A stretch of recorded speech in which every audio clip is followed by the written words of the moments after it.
Meu nome é Valéria Lucinda da Silva e o título do meu trabalho é Imagens de si e Imagens do Público, Profissionais da Fala em Meios Digitais. Eu sou orientada pelo professor Dr. Maurício Beck. Bom, o objetivo central do meu trabalho é analisar o funcionamento das formas imaginárias presentes no discurso do paleontólogo conhecido nos meios digitais como Pirula.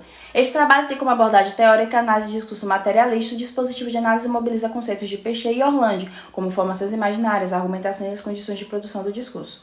Tendo em vista o processo de produção do discurso, a análise centra-se nos vídeos publicados de algumas lives, alguns vídeos ao vivo de Pirula na plataforma digital YouTube. Pirula é um paleontólogo, zoólogo e divulgador científico que possui um canal nessa plataforma no qual fala sobre ciência. Em algumas lives, ele ressalta que foi um dos pioneiros no Brasil a gravar vídeos e comenta sobre os procedimentos de formulação e roteirização dos discursos. Os vídeos postados nessa plataforma digital são geralmente gravados e editados previamente. Isso possibilita a suposição de controle referente aos efeitos de sentido dos vídeos, pois se prevê concordâncias e discordâncias entre interlocutor A e o locutor B, mas nem sempre os efeitos gerados pelos discursos saem como planejados. Para as análises foram feitos recortes de 2 lives e chamaremos esses recortes respectivamente de R1, R2, R3 e assim sucessivamente. Bom, nesse primeiro recorte, que eu não poderia ler por conta do tempo, é de uma live do canal Meteoro Brasil no dia 10 de setembro de 2020, em que ele vai ressaltar que antes havia um controle referente aos efeitos que o discurso ia produzir no outro, devido à roteirização e planejamento do discurso, como pode ser observado. É notório que há um público que o acompanha desde o início do canal, quando ele utiliza a formulação meu público. Esse pronome possessivo indica aí uma lógica que extrapola o sujeito, é a lógica mesma da plataforma. É preciso fidelizar um público, conquistar inscritos, acumular visualizações. Logo ele mostra uma preocupação maior com esse público, pois não almeja perdê-los. Ele percebe-se que ele diz, o fato não muda, aquilo que eu estou falando não muda. Observa-se que essa é a diferença entre o factual referente ao sentido. Ele se ocupa do modo como diz, visando o público que ele supõe conhecer. Seu público é suposto como homogêneo, compondo um universo de sujeitos logicamente estabilizados. A suposição de um público na ideológica não deixa de ser indício de funcionamento quase sem falhas da ideologia enquanto mecanismo produtor de evidências. Achar-se fora da ideologia e seu público é estar no seu cerne, na perspectiva da teoria materialista do discurso. No segundo recorte, observe que Pirula menciona a expressão a polarização, ela está dinâmica, com o intuito de argumentar que esse é o motivo pelo qual o público está reativo a tudo que se fala.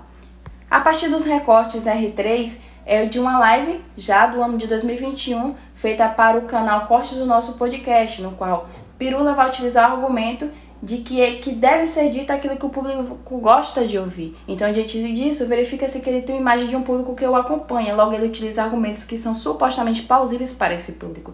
Nesse momento, inicia esse jogo das formações imaginárias do locutor B para o interlocutor A, quem sou eu para lhes falar assim, e do interlocutor A para o locutor B, quem é ele para mim falar assim. O intuito é produzir o efeito de concordância referente ao que é dito em relação ao público que o acompanha e não perdê-los. Logo, ele afirma que esperam ser críticas referentes aos que discordam do seu posicionamento, mas ao interesse de alcançar interlocutores de posicionamentos diferentes. Então, apesar de Pirula em outro momento não mostrar ser preocupado com os espectadores, que não fazem parte do seu público, o intuito do YouTube é atrair inscritos e convencer pessoas de posicionamento diferentes, como é perceptível aí no recorte 4.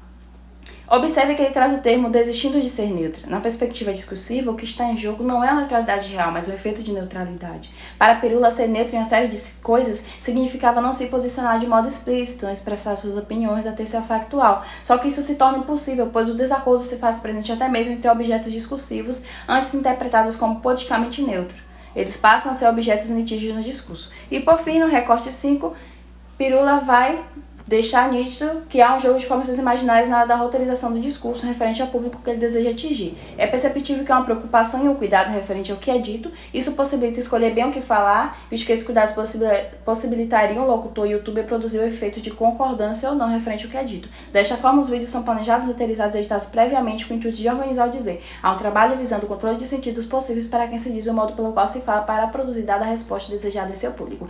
E logo, diante das informações, conclui-se que o YouTube enfrenta o dilema enquanto divulgador de ciências, projeção de sujeito universal da ciência, pois se depara com a equivocidade do dizer e com o público que responde por posições individuais e universais. Pirula trabalhava com coordenadas estáveis em relação à forma de como ele deveria organizar seu discurso a fim de produzir o efeito desejado, mas atualmente ele ressalta que encontra dificuldades de falar para o público. Em contraste, isso funcionava a suposição de controle referente ao espectador por intermédio dos efeitos produzidos pelo discurso, no qual considerava que um efeito de neutralidade e condições de produção em que, dados assuntos ou objetos do discurso, não eram atravessados por desacordos ou litígios de sentido e havia uma noção de sujeito homogêneo e universal. Assim, há possíveis modos de leitura a depender das condições de produção dos sujeitos ali presentes, pois controla-se o que é dito, mas os efeitos produzidos são diferentes. Deste modo, o discurso é baseado na imagem que ele faz dos espectadores. Esse jogo de informações imaginárias proporciona a utilização, planejamento referente aos discursos, mas nem sempre o interlocutor irá interagir com o seu discurso, mas sim com o locutor, ou seja, pela imagem que B faz de A, por certa identificação com a figura do YouTube.